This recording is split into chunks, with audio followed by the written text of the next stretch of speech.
Pelo sinal da Santa Cruz, livrai-nos Deus nosso Senhor dos nossos inimigos. Em nome do Pai, e do Filho e do Espírito Santo. Amém.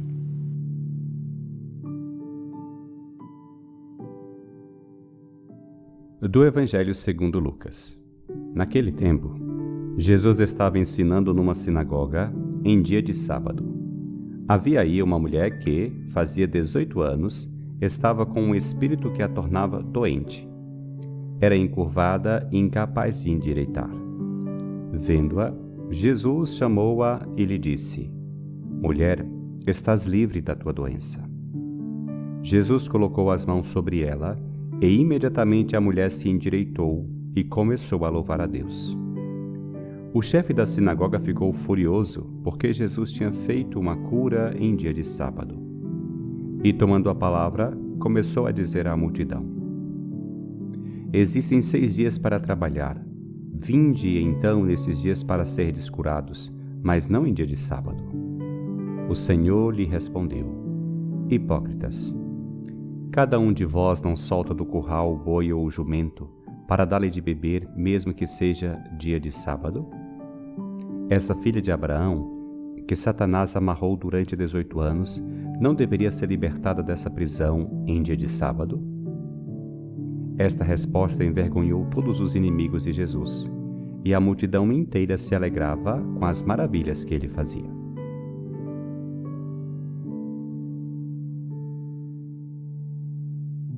No Evangelho de hoje, vemos Jesus na sinagoga curando uma mulher no sábado, que estava encurvada havia 20 anos. Disposto a fazer com que todos se alegrassem com o milagre e agradecessem a Deus pelo bem-estar daquela mulher, um escândalo surge entre os líderes judeus por não guardarem o sábado. A propósito desse texto do Evangelho de Lucas, gostaria de compartilhar contigo 3 reflexões. Em primeiro lugar, quero me deter no significado do sábado para os judeus. O sábado era uma instituição sagrada para os judeus, e ainda o é hoje. O livro do Gênesis diz que Deus descansou no 7º dia, isto é, no sábado, de todo o trabalho que havia realizado. E de acordo com o livro do Êxodo, Deus, no Monte Sinai, disse a Moisés: Lembra-te de santificar o dia de sábado. Trabalharás durante 6 dias e farás todos os teus trabalhos, mas o 7º dia é sábado, dedicado ao Senhor teu Deus. E esta não é uma regra caprichosa, mas uma dádiva de Deus a todos, senhores e escravos, a serviço da humanidade, do seu descanso e alegria. No entanto, a visão legalista acabou por prevalecer sobre esta preciosa visão de dádiva de Deus. E o sábado, que era uma dádiva de Deus para a humanidade descansar, desfrutar e louvá-lo, acabou por se tornar um dia de medo, no qual toda uma série de coisas, como dar certos passos ou realizar certas tarefas, eram estritamente proibidas. É por isso que o Evangelho de hoje nos conta que o chefe da sinagoga ficou indignado porque Jesus havia curado no sábado e começou a dizer ao povo: Existem 6 dias para trabalhar, vinde então nesses dias para serdes curados, mas não em dia de sábado. Há algo verdadeiramente distorcido nessas palavras. Jesus havia curado uma mulher pobre. O texto nos diz que todo o povo se alegrou com o milagre que ele realizou. Mas o chefe da sinagoga, apesar de ser um homem culto, supostamente puro, é incapaz de ver esses milagres que Jesus realiza. Ele não se concentra na libertação que a mulher sentiu, mas apenas na transgressão do preceito, na observância do sábado. Agora pense em ti. Às vezes tu também te esqueces das maravilhas que Deus realiza em teus irmãos e irmãs, da importância da alegria, da compaixão e da misericórdia, e teus olhos se voltam apenas para o cumprimento externo das normas, a observância dos preceitos.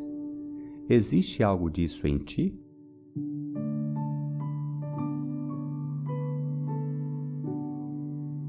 Em segundo lugar, quero que fixes um momento o olhar para aquela mulher. O Evangelho nos diz que durante 18 anos ela estava curvada, incapaz até mesmo de se endireitar.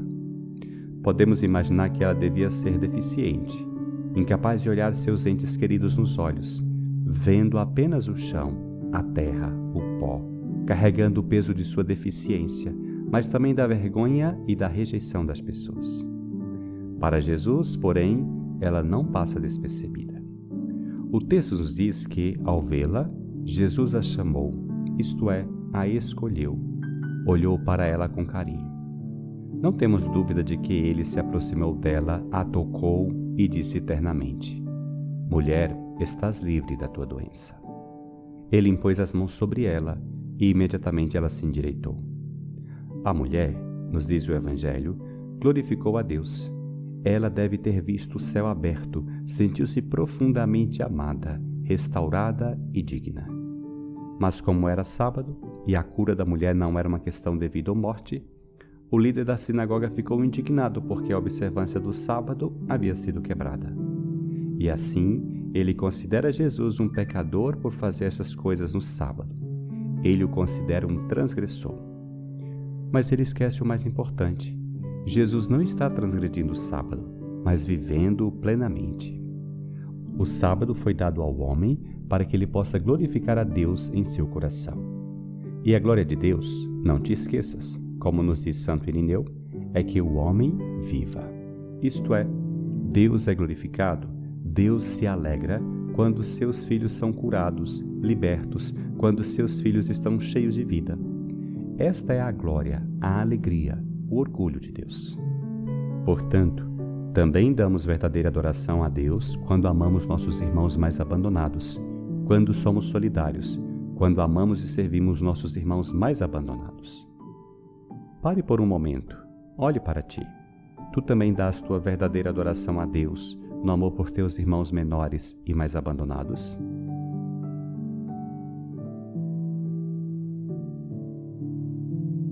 Em terceiro lugar, vemos Jesus indignado com as palavras do líder da sinagoga.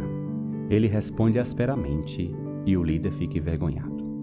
O Senhor lhe disse: Hipócritas, cada um de vós não solta do curral o boi ou o jumento para dar-lhe de beber, mesmo que seja dia de sábado? Essa filha de Abraão, que Satanás amarrou durante 18 anos, não deveria ser libertada dessa prisão em dia de sábado? Com essas palavras, Jesus expõe a hipocrisia desses líderes, que abrem exceções à observância do sábado para fornecer alimento aos animais, mas ficam indignados quando Jesus cura uma pobre mulher. E cuidado, Jesus está dizendo algo ainda mais importante com suas palavras e ações, que não há nada mais valioso neste mundo do que um ser humano, do que seu bem-estar, sua alegria, sua felicidade, nem mesmo o sábado, que era uma das grandes instituições da fé judaica. E que a salvação não pode esperar. Ela é sempre a prioridade de Deus. Isso também acontece com frequência conosco. Parecemos muito obedientes às normas secundárias da fé, mas esquecemos que o mandamento central é o amor a Deus, que está intimamente ligado ao mandamento do amor ao próximo. Perguntas-te: falta amor, compreensão e compaixão pelos teus irmãos na tua fé?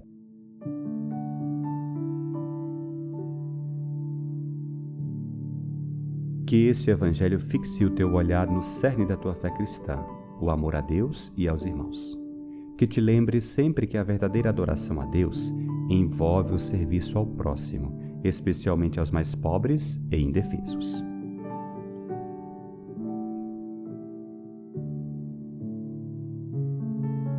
Que o Senhor te abençoe, te livre de todo mal e te conduza à vida eterna.